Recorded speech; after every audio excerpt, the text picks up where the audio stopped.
What's happening, folks? Back with another reaction, back with some more Flying Raccoon Suit, this time in audio form. Which is to say, I did a reaction to the music video for their Swan Song track from their 2023 album Moonflower, and I enjoyed that a great deal, and it came across my radar because I had done a video reaction to the Call Me Malcolm tune, Dead Men Take No Pills, and that's on Bad Time Records, so I subscribed to the YouTube page of Bad Time Records, and eventually my feed suggested a video by Flying Raccoon Suit for Swan Song. And I watched a couple seconds of it, it seemed really interesting, so I said, hold on, I'll do this for a reaction, and I did, and it was great. I enjoyed the song itself, and also the really innovative and funny video, and in fact, when I did that reaction, the keyboardist of the band, a friend of the band, and the director of the video all commented, so shout out to all of you, and talked about what it was like making the video, and the unconventional nature of shooting a video like that, so it was really enjoyable to talk to all of you, and indeed, you should check out the keyboardist's YouTube channel because he does a number of things, but something that caught my eye right away is he did this medley of Donkey Kong, meaning like the Nintendo franchise, Donkey Kong tracks in like metal, like rock form, and it was a really compelling video, so check that out when you get some time. But yes, I decided to order a vinyl copy of Moonflower, so we'll go through it from beginning to end. I may skip over Swan Song and then react to it at the end. Again, video reactions are different than audio reactions, but given that I did just react to that tune and it's third in the track listing on the record, I may jump over that and then come back to it when I'm done with all the other tracks. But to start, the first track is called Vidalia. And I have to note, when I open this, I realize there are lyrics on the inner sleeve, so we'll be able to check in real time, which is further to say for those who are new to the channel. When I listen to a track for the first time, I try to just let it wash over me, catch what I can from the lyrics and the vocals, and then keep listening to it a few more times. By then, typically, I tend to hear more of the lines clearly, get a better sense of what we're doing thematically and in terms of the specific lyrics.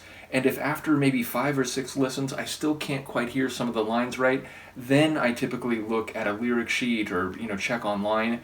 But I do try to just hear it naturally at first. That's always been the way I've done it. But fair to say, if you have the lyric sheet, here in the inner sleeve, it doesn't hurt to check it out, so we'll do that as we go through this record. But the first track is Vidalia, which I think is a few different things. I think it's technically a type of red algae.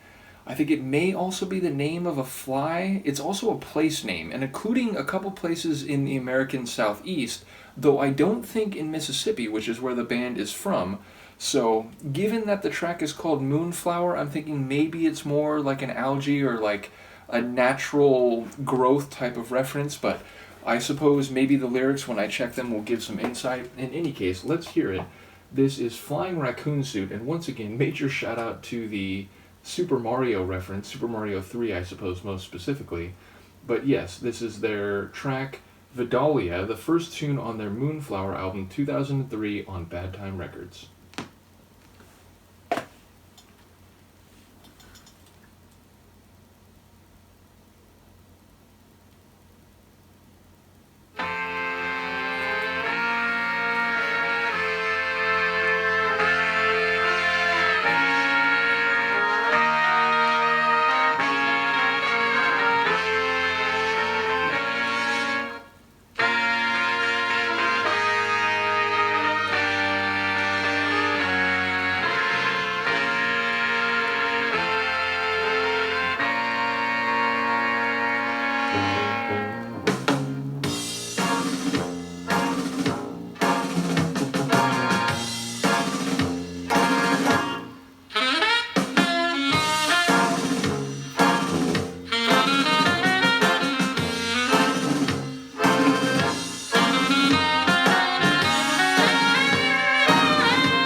are. So yeah, I enjoy the blending of tempos and stylings, meaning it sounded almost a bit like Spanish brass, a bit like a tango. Then there was a bit where it had that old-timey jazzy feel, like, the singer walking around the crowd and talking to people at the tables. It had a bit of like sultry swagger to it, and then suddenly it breaks out a little bit, almost like a bit skankin' ska, but then it immediately slows down and then goes into a big flourish at the end of the track. So it was a tune that kept me guessing sonically, and I like the way it all came together. I like the sequencing of the tune. I didn't catch the lines clearly. I thought there was a reference to the moon, and then again, maybe given that the album is titled Moonflower, maybe it's starting off with a bit of a concept song speaking to that idea of a flower growing in a place where it is difficult to survive, and maybe Moonflower is actually a type of flower, not necessarily the idea of a flower growing on the airless moon. But then there was a reference to like insecurities, so in a moment I'll look at the lyrics. But yes, I enjoyed her vocals. Again, they had a bit of that like throwback jazz feel to them, and definitely a different type of tune compared to Swan Song, which has a bit more of that ska heavy end of the spectrum of the like punk ska spectrum, to repeat myself. But yes, it definitely felt a bit more multi-genre than that tune did, where that seemed like a pretty straightaway like brass heavy ska tune. So a very intriguing opener. I do wonder the sonic variety or tendencies of the record as we just set out on this journey. Okay, so the lyrics for Vidalia: we're waiting on ourselves to bloom. Okay, reference to like a flower. Although maybe I didn't hear moon correctly. Yeah, I must have heard bloom and thought it was moon. And finding that there's no room, what is it, but these? But these, I think? Oh, but these insecurities, okay, will rot with all our, I apologize, it's so hard to read, will rot with all our worries on what? Or so what? So what? And I hear that old bell ring, 'cause come so far to see. Is that it? Come so far to see. To the waiting room while the future's beaming, filling up my eyes.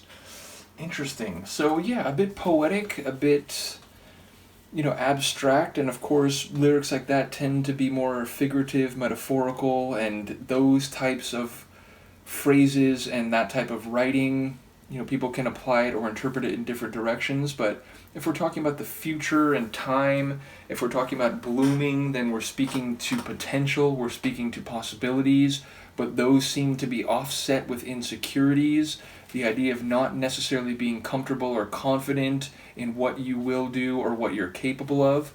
So yeah, it seems to be poised on a knife's edge, so to speak. It's thinking about the future, but worrying about whether it will actually play out up to the possibilities and potential that seem evident. So yeah, I enjoy the phrasing. Oh, this is cool. I didn't even notice that. So a bit of Moonflower, I suppose.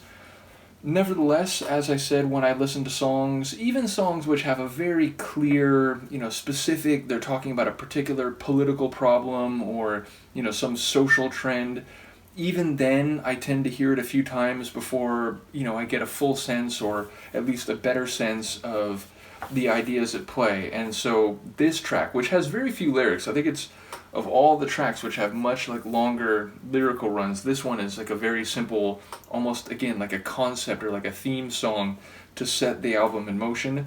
But I'll hear it a few more times, I'll let the lines percolate and perhaps try to read them a little bit better. Although this isn't the worst. I've seen some record sleeves which have lyrics where it's like dark purple writing on like a dark blue background in like 10-point font, and it's like, are you serious? There's like no way I can read that. But yes, I'll let it percolate. I'll see what comes to me, and if anyone in the band ends up seeing this, shout out to you. I am enjoying the very early stages of stepping into the pool of your music, so looking forward to hearing more. Do let me know what you guys think, and I will see you next time. Peace.